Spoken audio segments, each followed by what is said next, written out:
Hola, sean bienvenidos a Sombras Criminales. El día de hoy vamos a hablar de un criminal bastante conocido y popular que inspiró a una película clásica de...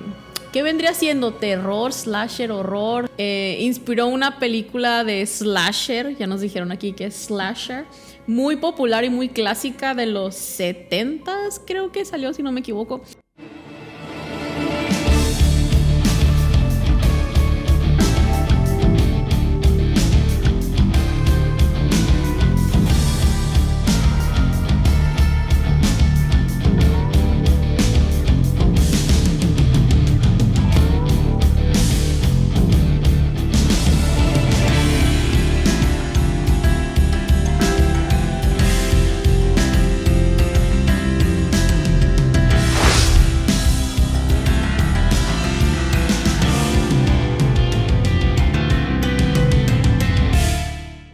Él cometió sus crímenes en los 50s, se llamaba Ed Gein, pero si no les suena el nombre, también en aquel entonces le apodaron el carnicero de Plainfield, porque es ahí donde cometió pues lo que hizo. Pero para nosotros, nuestra generación, en nuestra época, lo conocemos más bien como el de Masacre en Texas, porque es el que pues inspiró esta película, o bueno, no Masacre en Texas, sino el personaje que era Leatherface. Pero no sé si ustedes llegaron a ver que en la película siempre aparecía al inicio como un mensajito que decía basado en hechos reales. Y yo, la verdad, ha sido de que bien tontamente siempre pensé que en Texas había ocurrido todo eso, que había una familia y un güey alto que te correteaba con una motosierra y así. No todo es exactamente como pasó en la vida real. Hasta ahora de grande entiendo lo que significa basado. Y pues aquí les voy a contar un poco del pues el asesino real para que ustedes vean las diferencias y qué tanto sí está pegado la película a la realidad. Porque pues físicamente no se parecen ni de pedo el Ed Gein y el Leatherface, para nada. Pero, y tampoco, por cierto, tampoco usa una motosierra, pero otras, muchas de las demás cosas que ocurrieron sí pasaron exactamente igual en la vida real. Y tampoco era una familia completa, y no fue en Texas esto, como les decía, fue en Plainfield. Y bueno, comencemos. Les voy a contar un poquito primero de la vida y de la infancia de este personaje. Como les decía, él se llamaba Ed Gein, creo que así se pronuncia su apellido, Gein o Gein, vamos a decir Gein. Y su nombre completo era Edward Theodore Gein, o sea, Eduardo Teodoro. Y él nace en 1906 en el condado de La Crosse, Wisconsin. Su papá se llamaba George y su mamá se llamaba Augusta. Era una señora cero amorosa, cero afectiva, que trataba súper mal tanto a su esposo como a sus hijos, porque sí, también tenía un hermano mayor que se llamaba Henry, le ganaba a él con 4 años y pues era todo un caos en casa. El papá pues era alcohólico. El papá, por cierto, quedó huérfano a la edad de 3 años. Hubo un accidente en el río Mississippi que fue un accidente que sonó mucho. Y ahí él perdió a ambos padres y pues creció siendo una persona alcohólica. Tuvo muchísimos empleos, todos los perdía por lo mismo que tenía un problema con el alcohol. Y tiempo después se hace de una tienda de dulces y era pues lo que tenía la familia para sostenerse y vivir.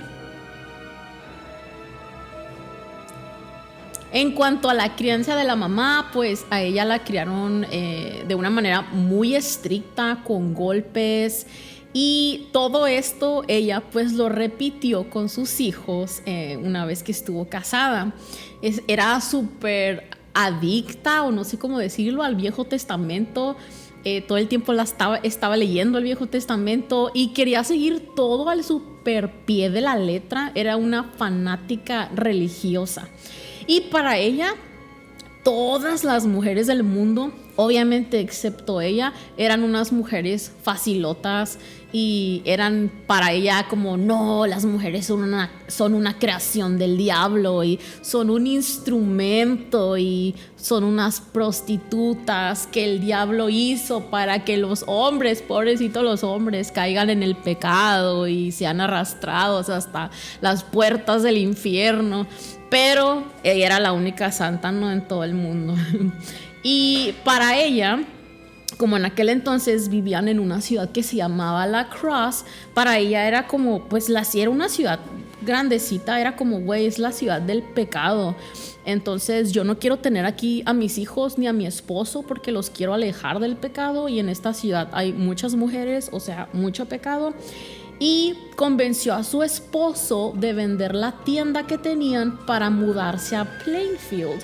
Este era un pueblo más chiquito, pero su idea no era como vivir en el puro pueblo, sino vivir a las afueras del pueblo en una granja. Entonces convence al esposo de vender la tienda de dulces y se van a vivir a esta granja. Y pues su idea era de aislar a sus hijos y a toda su familia lo más que pudiera del mundo exterior. Y pues se le hizo. Aquí, regresando ya con Ed, él pues creció pues súper solo, ahí nada más con su papá, su mamá, que pues eran amorosos, problemas de alcohol, más su mamá que era fanática religiosa y bla, bla, bla, sin ver a gente. Entonces creció con cero habilidades sociales. Todo esto le afectó mucho porque él no sabía cómo relacionarse con las personas ya de adulto. Él estudió hasta 7º grado, era muy bueno en la lectura, pero hacía muchas cosas extrañas en el salón, como por ejemplo se reía solo. Entonces era como muy raro, pero inofensivo, pero a la vez también incomodaba mucho a las personas y a sus compañeros de salón, por lo mismo que les decía que como su mamá no lo dejaba juntarse con otras personas ni ver a demás personas, pues él no sabía realmente cómo comportarse cuando había más gente alrededor de él. Lo curioso de Ed Gein, tomando en cuenta todo lo que hizo ya como adulto, es que de niño él tenía una repulsión con la sangre y con todo eso, porque cuando estaba chiquito miró como alguien asesinaba a un cerdo delante de él, y desde entonces le daba asco y repulsión ver todo esto, pero a la vez tenía una fascinación por los cómics que tenían que ver con temas de la muerte, en especial cómics donde había tortura nazi. Y en cuanto a regresando a sus papás, como les decía, la mamá era tan súper fanática religiosa que de hecho no mantenía relaciones íntimas con el esposo, al menos que fuera, ¿cómo se llama?, para procrear, porque para ella era pecado, y el tener intimidad era nada más pues para eso, para tener hijos, y no para tener placer. Para ella eso estaba súper prohibido y les repito, era un pecado. Entonces, haz de cuenta que otra cosa mala o negativa que hacía con el esposo era que siempre, aparte de que no le daba cena, no le daba postre, if you know what I mean, siempre lo humillaba también en la calle. Siempre que andaban fuera con demás gente, lo trataba de lo peor, como que eres inútil, eres tonto. Lo trataba súper mal delante de la gente. Pero en la noche, chamacos, cuando el papá ya llegaba, ya ven que les dije que tenía un problema pues con el alcohol. En la noche llegaba ya a la casa borracho y ya pues con sus copitas y iba bien envalentado a casa y se agarraba a moquetazos a la esposa. Ahí se desquitaba de todo lo que la esposa le hacía y le decía durante el día delante de la gente. Y dicen que la señora, cuando él hacía esto en las noches, ella se tiraba al piso hincada y le imploraba y le rogaba, pero no crean que a él para que parara de golpearla, sino le imploraba a Dios que, ¿cómo se llama? Que ya saben, que le quitara la vida al marido en ese instante, en ese momento. Quería ver que su esposo cayera fulminado ahí, pero no se le hizo. O sea, sí se le hizo, pero hasta 1940 que él empieza a tener una falla en su corazón debido al alcoholismo y pierde la vida. Desde ahí los hijos empiezan a tener un montón de trabajos bien raros, bien así como bien extraños, pues. Y me llama mucho la atención esto porque Ed, en el capítulo anterior estuvimos hablando de otro asesino que también fue niñero, y pues Ed también fue niñero. Y curiosamente el asesino que hablamos la vez pasada, la vecina les estaba contando que a pesar de saber todo lo que hizo ese asesino, dice que aún así le confiaría a sus hijos al güey este. Entonces se me hace bien chistoso que este Ed también se llevaba también con los niños, porque en el caso de él dice que pues se sentía más cómodo con niños que con adultos, y los niños también le tenían confianza y tampoco nunca les hizo nada a los niños. Y pues yo supongo que se llevaba mejor con morritos, porque por lo mismo que tenía un problema con las habilidades sociales, y como pues no maduró y no sabía cómo tratar con las personas, pues era mucho más fácil llevarse con morritos chiquitos. Pero pues qué curioso que la gente, a pesar de que era muy raro, le tuviera la confianza de dejarle a sus hijos bajo el cuidado de él. Y por cierto, hablando de... bueno, no, mentira, si no lo he mencionado. Por cierto, el hermano que se llamaba Henry, él era muy diferente, todo lo contrario a Ed. Él no estaba de acuerdo en la manera en que la mamá los trataba, y no estaba de acuerdo con esta como relación rara que había entre Ed y su mamá.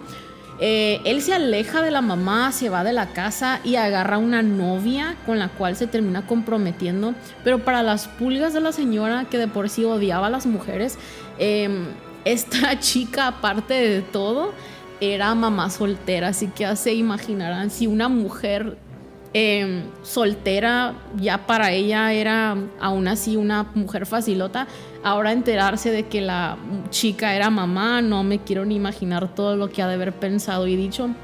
Entonces, un día o varias veces Ed y Henry discutían en todo momento, porque Ed le decía... porque Henry le decía de que, güey, no dejes que mamá te trate así, te trata, porque, lo seguía tratando súper mal ya de grande, lo humillaba así como humillaba a su esposo. A Ed también lo trataba de tonto, de inútil, de bueno para nada, lo trataba súper mal. Entonces Henry estaba tratando de hacer que Ed viera que no estaba correcto todo lo que la mamá hacía con él, y que los había criado de una manera muy mala y muy negativa. Pero Ed pues estaba como cegado. Él estaba súper completamente enamorado, se podría decir, de su madre. De hecho, se dice que él tenía como un complejo, creo que le llaman Édipo.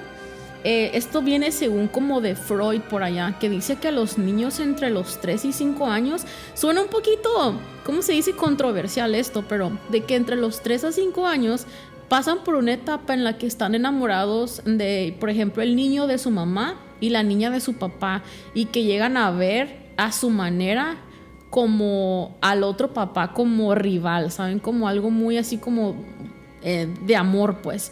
Pero pues con el tiempo eso como que se quita. Pero a Ed como que no se le quitó, y ya era un adulto que estaba bien embobado y locamente, como se podría decir, enamorado de su madre. No sé, no se sabe realmente. Es un poquito como difícil de entender aquí esta relación que tenían ellos, y todo lo que él dejaba pues que pasara y que le dijera pero nunca se supo que realmente hicieran algo. Pero aún así todo el mundo lo toma como que esto está medio rarito, está medio enfermo esto aquí.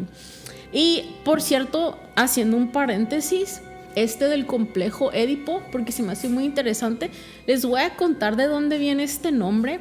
Es de un mito, ¿cómo se llama? De un mito griego. Resulta que Édipo era el nombre de un güey. Ahorita les voy a contar lo de esta persona. Los papás de Édipo se llamaban, en esta historia, o se llaman Layo y Yocasta, eran reyes de Tebas. Su padre, antes de que Edipo naciera, ultrajó, forzó pues a una chica, a una joven, y esta se termina desviviendo después de que sucede esto. Entonces un día ¿cómo se llamaba? Layo va a que le lean el oráculo, a que casi a que le barajen las cartas, como quien dice, pues para que le digan que pues qué va a ser de su futuro, de su destino. Y el oráculo le dice que él va a tener un hijo varón y que un día este hijo varón le iba a quitar la vida a él y que este hijo se iba a terminar casando con su esposa, o sea, con su propia mamá, con la Yocasta. Y este man pues entra en pánico y decide nunca acostarse con nadie, pero un día llega bien jarras a la casa y se termina cochando pues a su esposa, y la Yocasta pues termina embarazada y el bebé resulta ser un niño. Entonces el vato lo que hace es va y le atraviesa los pies al hijo y lo deja abandonado. No se atrevió a quitarle la vida, pero sí lo deja abandonado para que los animales o a ver quién pues termine con el bebé. Y resulta que el bebé lo terminan encontrando y lo terminan criando los reyes de Corinto. Y ahí le ponen el nombre de Edipo o Edipo, no sé cómo se pronuncia. El caso es que ese nombre significa pies hinchados, que fue como lo encontraron. Y pues el morro empezó a sufrir mucho de bullying porque había muchos rumores de que él era adoptado. Entonces él va un día al oráculo para que le digan qué pedo, qué pasó, si era cierto, si no. Y le dice lo mismo que le contó el oráculo alguna vez a su papá biológico. Y le dicen que pues lo que iba a suceder, que le iba a quitar la vida a su padre y se iba a casar con su propia madre. Este vato se espanta y sale huyendo de la ciudad. Y en el camino se encuentra a dos tipos. Él no sabía quiénes eran, pero resulta que este tipo era Layo, que iba acompañado de un ayudante. Entonces tienen una disputa, un pleito ahí en el camino, y el acompañante de Layo termina matando al caballo de Edipo. Y de Edipo se enoja y le quita la vida a los dos hombres. Y ahí se cumple la mitad de la primera profecía, que era que Edipo le iba a quitar la vida a su propio padre. Y faltaba la segunda parte, pues la más enferma todavía de todas. Ya llegando a Tebas, Edipo se encuentra con una especie de ¿cómo se llama? Como una figura ahí mitológica, una esfinge, le dicen, de Hera, que le pide resolver un acertijo. Entonces, si tú no le contestabas o le contestabas erróneamente, te quitaba la vida. Y este ser estaba como atemorizando toda esta ciudad. Entonces la pregunta era, ¿cuál es el ser que en la mañana va en 4 patas, en la tarde en 2 y en la noche en 3? A lo que Edipo le responde acertadamente que era el ser humano. Pues porque supuestamente pues de niño uno gatea, o sea, anda en 4. De adulto uno camina ya con 2 pies. Y ya de viejito uno pues empieza a encogerse, bueno, no encogerse, ¿cómo se dice? Como así, pues ya saben. Y empieza a caminar con un bastón, o sea, con 3 pies. Entonces, como el esfinge se siente derrotado, se termina tirando al abismo y se quita la vida. Y por esta acción, en el pueblo a él lo hicieron como un héroe y lo terminan coronando como rey de Tebas. Y finalmente aquí ya se termina cumpliendo la segunda parte y la última parte de la profecía, porque como ya la reina estaba pues viuda y soltera y a él lo habían hecho rey, pues los casan, o sea, se viene casando con Yocasta, la viuda, o sea, su propia madre biológica. Y tiempo después, ya cuando inicia su reinado en Tebas, empieza a azotar una peste en la ciudad. Y se supone que esta maldición había llegado porque decía el oráculo que nadie había vengado la muerte del rey de Tebas, el rey anterior, o sea, Layo. Y de aquí ya varían las versiones en cuanto al final de la historia. Hay una versión en donde, por ejemplo, Yocasta se termina quitando la vida después de que se entera de toda la verdad. Hay otra versión en donde también se quita la vida, pero lo hace después de que todos sus hijos fallecen, y hay otra versión en donde hablan de cómo Édipo se termina sacando los ojos él solo después de enterarse de todo lo que había hecho, de que le había quitado la vida a su propio padre y había desposado a su madre. Y pues ya cierro paréntesis de dónde viene el nombre de Édipo, porque se me hace muy interesante y muy enferma la historia también. Y ahora sí, pues regresamos con el Ed Gein. Resulta, como les decía, había una especie de amor-odio entre él y su madre, de que yo te maltrato verbal y físicamente y tú me amas incondicional y locamente, y me sigues viendo como la mujer de tu vida, porque para él ella era la única mujer en su vida, a la única que quiso y a la única que conoció en toda su vida. En 1944, regresando al hermano, un día ellos están quemando vegetación en la granja y sucede un incendio, se propaga este fuego, llegan los bomberos y apagan el incendio, pero resulta que Henry pues no aparece, lo reportan como desaparecido y al ratito lo encuentran, pero ya lo encuentran sin vida, encuentran su cuerpo. Y era como que no, pues no tenía quemaduras, entonces era como que no, pues le dio un ataque al corazón, pero tenía un golpe en la cabeza y al final oficialmente su muerte fue, ¿cómo se dice?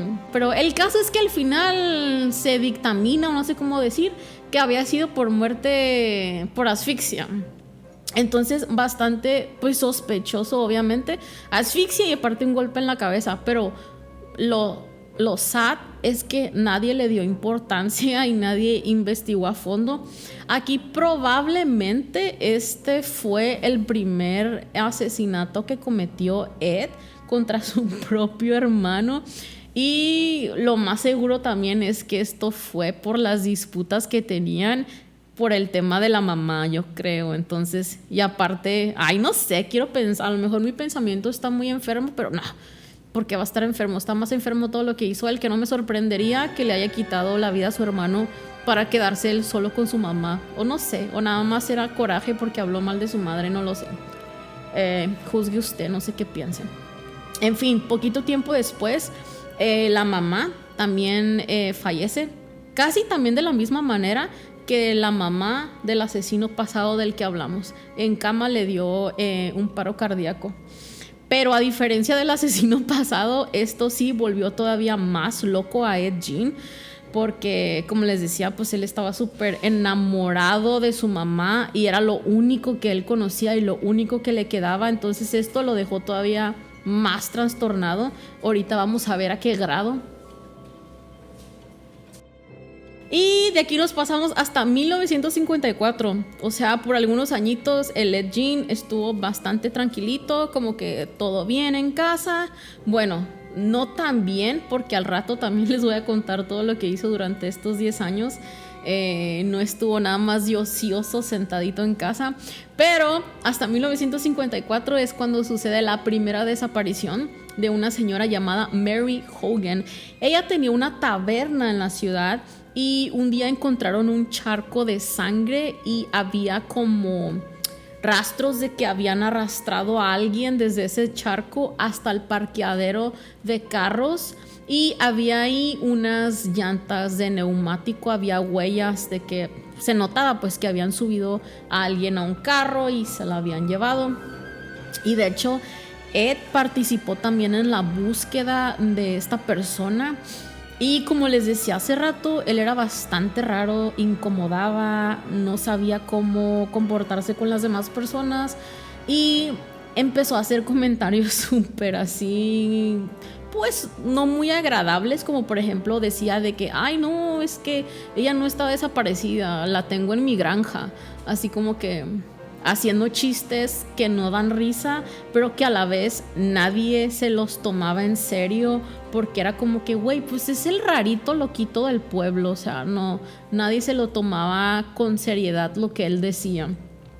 Y hasta 3 años después, en 1957, es que desaparece otra señora llamada Bernice Worden. Ella tenía una ferretería y pues un día no llegaba a casa, su hijo fue a buscarla y encontró que estaba todo abierto y las luces prendidas, pero no había ni rastro de ella. Y había una nota ahí donde se miraba que el último cliente había comprado un anticongelante y ahí ella había anotado la última venta y todo. Y su hijo, otra cosa que encontró fueron manchas pues de sangre. Y los vecinos de,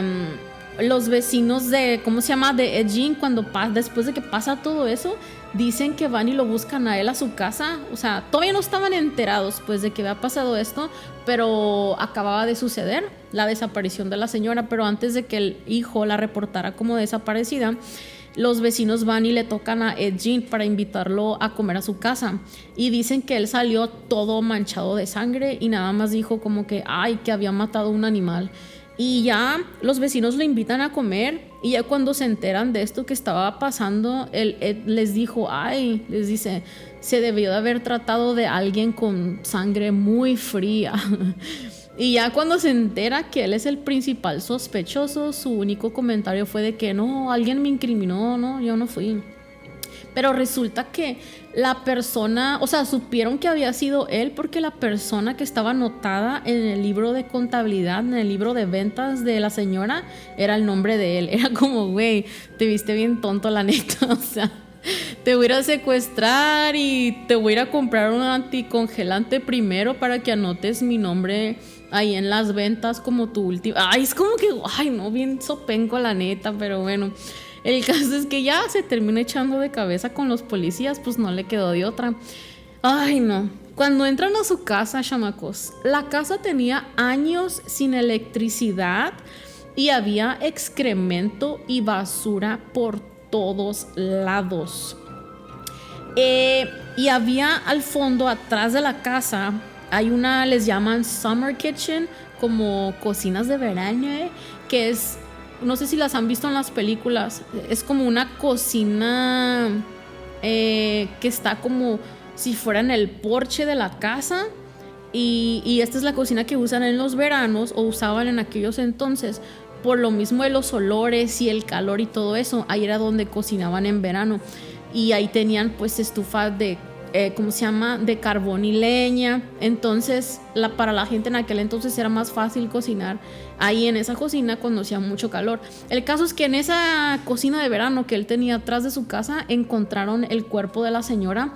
Estaba colgado de un gancho, desnuda y sin cabeza. Adentro de su casa les voy a decir toda la lista de cosas que encontraron. Encontraron cráneos de personas que él utilizaba como platos para comer. También utilizaba los cráneos como recipientes para las velas. Otros cráneos estaban en las camas, en las bases de las camas para equilibrar la cama, que si estaba toda así patuleca, él iba y le ponía un cráneo abajo para que se estabilizara la cama. Había sillas y lámparas que él tenía forrados con piel humana. Encontraron una caja con varias narices. Encontraron otra caja con genitales femeninos disecados. Había también una persiana que tenían los cordones, unos labios, un cinturón que estaba todo completamente hecho de pezones y el cinturón era 100% útil, o sea, tenía hebilla y los hoyitos y todo. Había unos guantes también. Tenía rostros humanos como decoración en las paredes, cabezas que habían cogido. Había un corset hecho con un torso humano. O sea, era como un torso humano que podías usar como torso humano, básicamente. Y la cabeza de la señora de la taberna también la encontraron. Y en un saco encontraron todas las entrañas de Bernice. Haz de cuenta que el cuerpo que habían encontrado ahí, Vichy, lo había como abierto a la mitad y pues había vaciado todo lo de adentro en un saco. Y su cabeza también la encontraron adentro con clavos y tornillos. Al parecer como que la quería colgar de los oídos como de las orejas como decoración también. Así como quería hacer como el trofeo de los venados en la pared. Y el corazón lo encontraron también en la cocina. Pero según él no tenía planeado comérselo y según él nunca comió ni probó ningún cuerpo, pero quién sabe si esto sea cierto. Y otra cosa también que encontraron es un cuerpo completo, no, perdón, un traje completo de piel humana. Era como leggings, era de pantalón completo y brazos, todo. Hasta le cosió pues boobies y le cosió también unas partes íntimas de mujer. El morro estaba como bien ondeado con esto de su mamá, de que no sé, él dice que se quería convertir en su propia madre y a veces se ponía estos leggings o este traje completo y se sentaba dentro de su casa, o a veces se salía en la noche con el traje puesto y se ponía a aullarle a la luna. También encontraron en la casa una puerta que estaba totalmente sellada y cuando entraron el cuarto estaba súper intacto. Ese sí se notaba que pues no tenía basura ni nada y estaba como abandonado por años y de que nadie lo había tocado nunca más. Era pues el cuarto de la mamá. Hay un rumor, sí no sé si sea cierto porque por más que investigué no encontré como que si fuera verdad o no. Pero según el cuerpo de la señora lo encontraron allá adentro. Pero la verdad es que eso sí, no hay como a dónde encuentres la veracidad o no de esto. Y él también, otra cosa que negó aparte del canibalismo es la necro. Ustedes saben a lo que me refiero cuando pues ya saben, tienes como actos pecaminosos con cuerpos sin vida. Según él, no hacía esto tampoco porque dicen, esto me dio mucha risa. Dice que él no hacía esto porque los cuerpos olían mal. De que, güey, vives rodeado de basura y excremento, pero no te quieres cochar un cuerpo porque huele mal. Como que hipócrita, no manches. Y pues básicamente, como vieron, él tenía pues así un montón de cosas con piel y ¿cómo se llama? Y huesos humanos. Era como la tía Cositas, pero de lo macabro. El conteo que les acabo de decir, bueno, no fue un conteo, pero sí les mencioné muchas cosas que encontraron en su casa. Uno pensaría que este güey le quitó la vida a medio pueblo. Y de hecho aquí hay como una, ¿cómo se dice? Hay personas que lo catalogan como un asesino en serie, pero en realidad él solamente le quitó la vida a 2 personas, a las 2 mujeres que les acabo de mencionar. Entonces no sé si realmente se puede considerar como un asesino en serie. Y uno puede decir, o más bien ustedes han de estar pensando, si no saben la historia de él, de que pues de dónde se supone que sacó todo lo que tenía en su casa si nada más le quitó la vida a 2 personas. Resulta que todos estos años, hace rato les decía, él estuvo como 10 años sin hacer nada malo, o sea, sin quitarle la vida a nadie. Porque resulta que en esos 10 años él estuvo profanando tumbas. Él siempre estaba al pendiente de los obituarios, estaba checando quién se moría para ir luego corriendo al cementerio y sacar los cuerpos. Y sí recibía ayuda de un cuidador.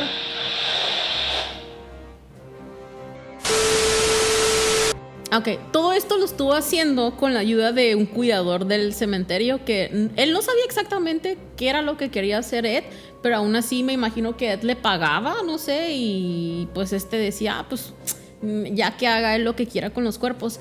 Pero por cierto, no se llevaba como todos los cuerpos, se llevaba como partes, porque muchos cuando se enteran de todo esto la policía y revisa todos los cajones, había cuerpos que nada más les faltaban partes, nada más se llevaba como que lo que necesitaba. Pero yo pensaba de que, güey, o sea, no está bien esto que estás haciendo de profanar cuerpos, ¿no? Pero si eso te va a mantener alejado de los seres humanos y te va a mantener alejado de querer quitarle la vida a otro ser humano, es como que, güey, pues mejor síguelo haciendo, ¿no? Pero se me hacía raro de que por qué pues no continuaste así, pero esta es su respuesta por si ustedes también tenían la misma duda. Él dice que la piel no era fácil de manejar, que cuando ya tenían días o no sé, más tiempo de fallecidos, la piel estaba más acartonada, seca y más dura. O sea, y cuando tú le quitabas la vida a alguien, la piel estaba pues fresquita, rechonchita, humectada, fresca, ya saben. O sea, él trabajaba con puro material de calidad. Él buscaba lo mejor. Y pues en 1958 él finalmente es encontrado legalmente loco y lo encierran en el Hospital Central del Estado para Criminales Dementes. 10 años después, en 1968, es que ya lo encuentran cuerdo, lo suficientemente cuerdo para ser juzgado. Y ahí sale que el vato tenía esquizofrenia y alucinaciones. Y no fallece hasta 1984 por un paro respiratorio debido a cáncer en los pulmones a la edad de 77 años. Virgen a los 77, chamacos. Y dicen que se portaba muy bien. Ya no volvió a hacer nada raro allá adentro mientras estaba encerrado. Y era como un paciente ejemplar. Poco tiempo después, regresando al arresto, iban a subastar la casa, pero gracias a Dios la casa la terminan quemando. Se cree que fueron los vecinos, lo cual fue muy bueno porque imagínense lo que hicieron con su tumba. Si se hubiera quedado la casa, hubieran hecho un templo ahí. De su, ¿cómo se llama? De su tumba constantemente estaban robándose pedazos de la lápida, hasta el grado de que un día se roban toda la lápida completa y la terminan encontrando. Esto sucedió en el año 2000. La lápida la terminan encontrando un año después cerca de Seattle, y ahorita hoy en día, a lo que estaba viendo, la tumba ya no tiene nada mejor para que no se lo estén robando. Y él pues lo enterraron a un lado de su mamá. Entonces imagínense, si no hubieran quemado la casa, ya tuvieran una iglesia de Ed Gein ahí. Y otra cosa que subastaron también fue el carro que él tenía. Era como el típico, ese pickupcito como que anda mucho en las decoraciones de Navidad últimamente. El típico pickup pues así de granja. El man que lo compró se lo llevó de gira por todo Estados Unidos y lo manchó así como con sangre falsa y le cobraba como 5 centavos o no recuerdo cuánto a las personas para decirles. Sí les mentía un poco porque les decía de que este era el carro donde llevaba Ed a todas sus víctimas y esta es la sangre de sus víctimas. Y les digo que les mentía porque pues la sangre era falsa y porque en realidad pues sus víctimas pues fueron 2. Y bueno, más bien sí llevaba muchos cuerpos, pero los que se encontraban ahí en el cementerio. Pero el punto es que el señor sí le echaba mucha crema a los tacos, pues. Y pues hizo su dinerito ahí con el carro. Hoy en día no sé si todavía exista ese carro, la verdad no tengo idea. Y todos los objetos que encontraron en la casa, pues esos los deshicieron de una manera propia la policía, también las fotos. Entonces, hasta donde yo sé, cualquier foto que te puedas encontrar ahí no es real, sino que son recreaciones, porque hasta donde sé todo eso lo destruyeron. Y hay un señor, por cierto, otro dato, el sheriff se llamaba Art Schley. Él cuando agarran a Ed Gein estaba como bien, como se dice, en su desesperación, como enojo. Le estrella la cabeza de Ed en contra de la pared después de que Ed confesara.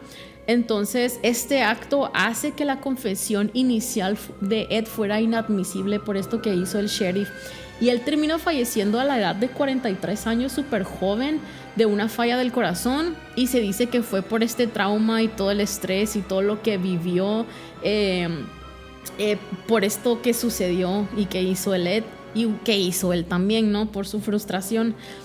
Otra película también muy famosa que está inspirada en este personaje es la de Psicosis, si no me equivoco, es de 1960 y algo, de Alfred Hitchcock, creo que se pronuncia. Esta película, la neta, está buenísima, pero más bien se basan o se inspiran más bien como en la relación de Ed con su madre, más que en lo otro que hizo. Y de hecho, de esta misma película, que les repito, está buenísima, si no la han visto, búsquenla. Hay una serie que a su vez está inspirada en esta película, que es la de Bates Motel. Salió hace algunos añitos. No sé si todavía está en Netflix, pero creo que era de Netflix. Y hay un personaje también de la película una de los, ¿cómo se llaman? El silencio de los inocentes, ¿se llaman esas? Silencio. Sí, es silencio, güey. Silencio de los inocentes. El personaje de Buffalo Bill está inspirado en otro asesino también, pero en gran parte también en este Ed Gein, porque no sé si han visto esas películas que también está bien buena. El asesino se quería como que convertir en mujer, entonces le quitaba la vida a mujeres, creo, como que recuerdo vagamente, y quería hacer como una especie de traje con pieles. Era como, güey, mejor te hubieras operado, ¿no? Algo así, pero creo que algo así hacía, entonces se inspiraron como en esa parte, en Ed Gein. Y hay otra que no es película, que se van a quedar como, what the fuck. Esta es una caricatura. Esto es un rumor, como una, ¿cómo se dice? Teoría por ahí que andan. Ya ves que cada rato sacan teorías de caricaturas, pero esta siento que es una de las más creíbles. No sé si ubican o recuerden esta caricatura que creo que era de Cartoon Network, la de Coraje el perro cobarde. Ahí, si no me equivoco, el viejito se llamaba Justo. Ajá, el viejito se llamaba Justo. Pues si miran las caras o ven las imágenes de Justo en esta caricatura, está igualito a Edward, al Teodoro al Ed Gein, está igualitísimo, haz de cuenta él. Pero esa no es la única coincidencia, hay otra. La esposa de Justo, en la caricatura, también si buscas una foto de una de las víctimas de Ed Gein, están igualitas. Y hay otra cosa también muy, muy, muy de que se me hace como ya demasiada coincidencia. La mamá de Justo en la caricatura, que no me acuerdo ahorita cómo se llamaba en la caricatura, pero esta señora está también igualita a la mamá de Ed Gein, no solamente física, sino también en la manera de ser, porque en la caricatura la mamá de Justo lo trata con la punta del pie, igual como en la vida real la mamá de Ed lo trataba. Y de hecho, la señora en la vida real pues se llamaba Augusta, y el hijo en la caricatura se llama Justo. Es como que hicieron ahí un juego con los nombres. Pero no sé si esto sea real, pero les digo, se me hacen ya como demasiadas coincidencias. Aparte también en esta caricatura pues vivían en una granja, igual que Ed. Tenían un carro igualito que Ed. Eso sí ya se me hace como una casualidad, porque todas las granjas y todos los carros de granja son iguales en todo Estados Unidos. Entonces eso sí puede pasar como coincidencia, pero todo lo demás ya se me hace como, no sé, como que sí se inspiraron por ahí en ese asesino. Pero no sé qué piensen ustedes.